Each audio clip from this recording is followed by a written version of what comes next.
Here lies Peter Schwartz, loving husband.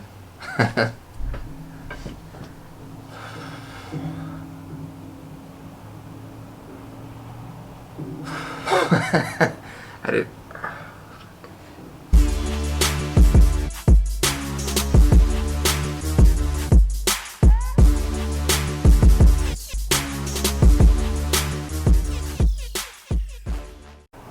The first time that I heard about writing your own eulogy as a personal development exercise, right? God, I think I was on a seminar in 2010, and they had us in this visualization where we traveled out to the end of our lives, and kind of dropped into that moment at the end of our death. I'm sorry, the end of our death, the end of our life, and looked back on our entire lives. And, while we were in that process and that experience, they were asking us, how do you want to be remembered when you die? What do you want to leave this world? How do you want to leave this world? And so that was the first time. And then it keeps happening again and again at the various leadership trainings, the personal development seminars. David Data, The Way of the Superior Man, he talks about how, having an awareness of your death, number one, sharpens you to the present moment. It reminds us how precious life is, and it teaches us, really death is our teacher about how to live. It sharpens our awareness of what's important. It sharpens our values. It makes you feel so grateful for the smallest things, like the fact that I have a camera and a YouTube channel and I can express, myself and everything that is important to me. Like, when you are aware of the finiteness of this experience, this incredible experience, you really, it's overwhelming how grateful you can become. And so I did it. I did write my eulogy, and I just recently cleaned out all my stuff, and I was going through my papers, and I found a eulogy that I wrote years ago. I don't even know when I wrote it. So I'm going to use this as a jumping off point to rewrite my eulogy to the camera and on paper. I'll probably cut in and out as I find different things. Don't judge me. This is something that I wrote forever ago. So, let's see what we got here. Here lies Peter Schwartz. Jesus.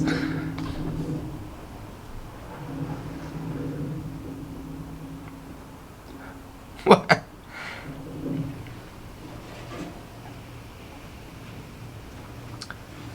Here lies Peter Schwartz, loving husband. I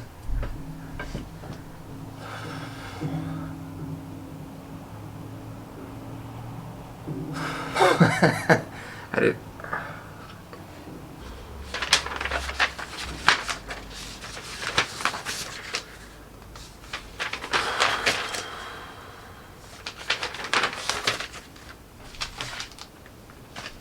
Actually, I think what I'm going to do is bullet point it and then deliver it to the camera. Instead of writing it, let's just shoot it at this point. So, here lies Peter Schwartz, loving husband, father, and grandfather.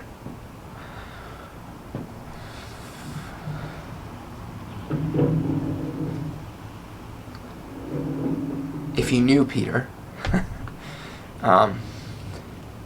you knew what it was like to be around him. That he had this way of just connecting with you and helping you see inside you to the point where you saw your own potential and you had that kind of click, that understanding of just believing in yourself.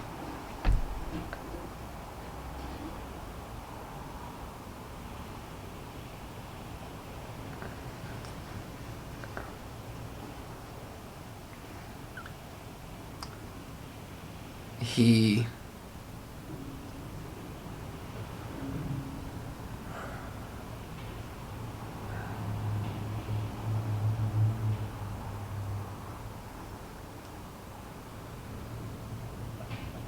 forgave quickly.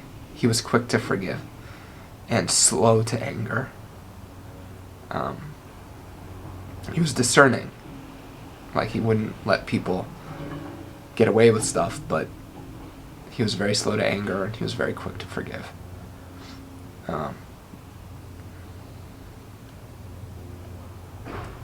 He lived a life of adventure and passion, and he taught by example. His example taught people to live a life of passion, to follow their bliss, to contribute to something bigger than themselves. That through his mindset work, his NLP work, his coaching, people now have tools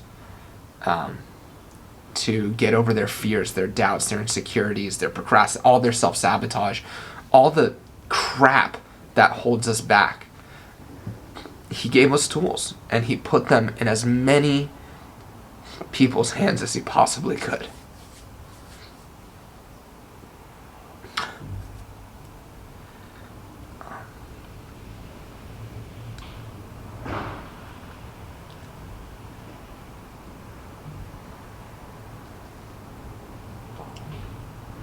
And in doing so, he taught us, inspired us all to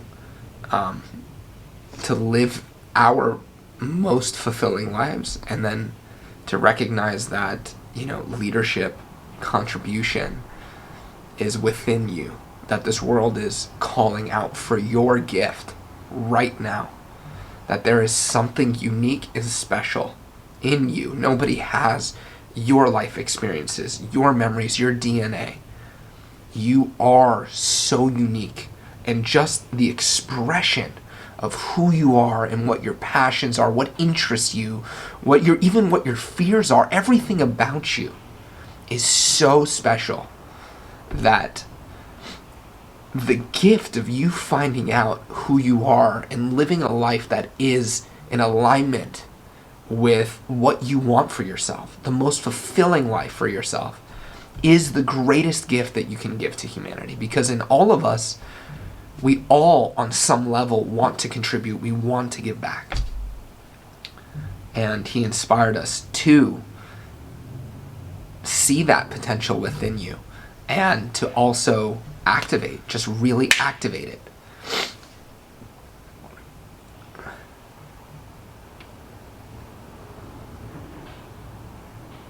He knew this so much about humanity and about himself that he lived his life as a role model for this, so that he was constantly pushing the boundaries of what was possible in his business, in his charities. He created love and fulfillment in his personal life. And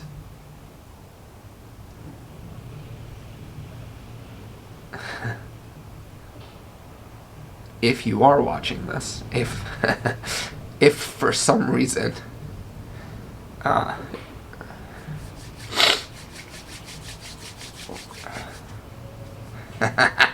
if for some reason you are watching this and it is my funeral,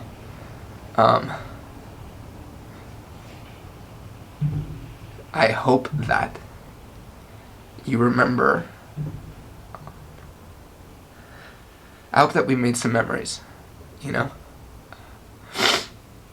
hope that we made it, I hope that we had laughs.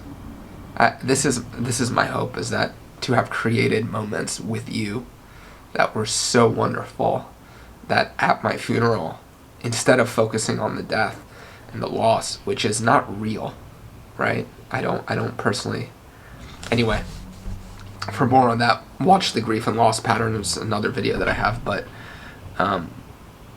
I hope instead of focusing on that, focus on the best times that we had together, the moments where we laughed. Focus on the laughter. And I hope that at my eulogy, that's, in addition to everything else that we talked about, or that I mentioned earlier,